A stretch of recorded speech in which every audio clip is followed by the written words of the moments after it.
Sejak zaman dahulu, manusia telah mencipta pelbagai kaedah untuk berkomunikasi dan pemangkin kepada ketamadunan manusia, iaitu dengan terhasilnya tulisan. Kini, dengan kemajuan teknologi perkomputeran dan perisian yang sangat pesat serta hebat, rekaan taip dapat dihasilkan dengan begitu meluas. Terdapat pelbagai jenis muka taip, iaitu typeface pada komputer maupun peranti digital untuk digunakan bagi tujuan berkomunikasi.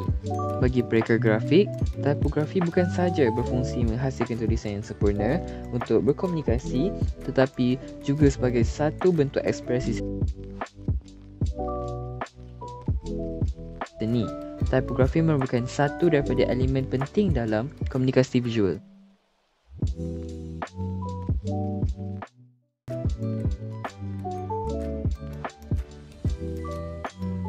Tipografi merupakan kemahiran seni dan teknik dalam menghasil dan menyusun jenis taip dalam bentuk tulisan agar ia jelas, mudah dibaca dan menarik untuk dipaparkan.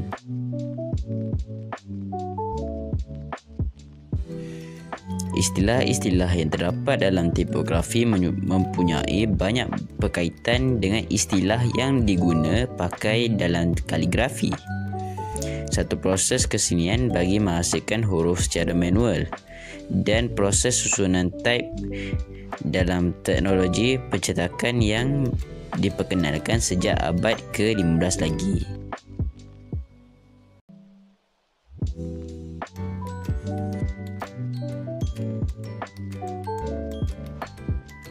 Penggunaan tipografi saling berkait dengan keperluan berkomunikasi. Pemahaman terhadap kaedah tipografi yang betul membolehkan komunikasi dilakukan secara efisien. Tipografi bukan sahaja merangkumi rekaan huruf tetapi juga termasuk nombor, simbol dan ornamentasi.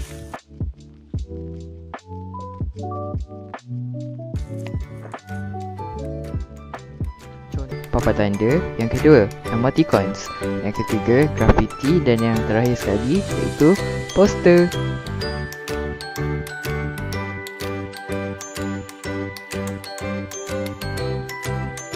Jadi, sekarang saya akan menerangkan serba sedikit mengenai anatomi taip. Definisi anatomi taip ialah anatomi taip merupakan struktur asas kepada setiap karakter huruf.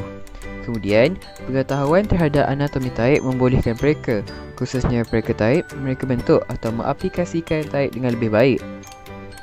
Sekarang, kita akan beralih ke rajah di bawah. Di sini kita boleh melihat sebuah gambar rajah atau satu perkataan yang tertulis tipografi. Baiklah, di sini terdapat satu garisan yang dinamakan baseline.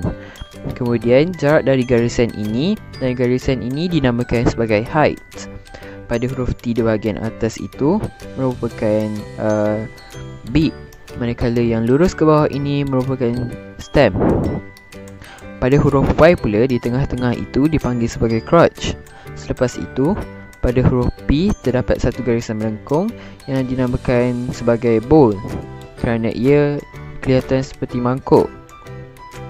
Kemudian, pada huruf O pula di bahagian dalam dipanggil sebagai counter. Beralih ke huruf G, pada huruf G di bahagian atas dipanggil sebagai ear. Seterusnya, kita akan dapat melihat pada bahagian atas huruf R yang dinamakan sebagai shoulder. Kemudian, ini dinamakan sebagai terminal pada huruf A. Beralih semula pada huruf P, bahagian atas dan bawah ini disebut sebagai serif. Pada huruf kedua terakhir iaitu H, ini dinamakan sebagai ascender. Akhir sekali, pada ekor huruf G, Y ini disebut sebagai descender. Contoh dan perbandingan jenis taip boleh dilihat melalui rajah 10.3. Jenis taip merangkumi yang pertama, huruf besar iaitu capitals, yang kedua huruf kecil iaitu lowercase, yang ketiga small caps, yang keempat nombor, yang kelima simbol matematik dan yang keenam simbol-simbol lain.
kita bukan sahaja membaca perkataan, tetapi juga membaca ekspresi pada reka bentuk tipografi itu sendiri.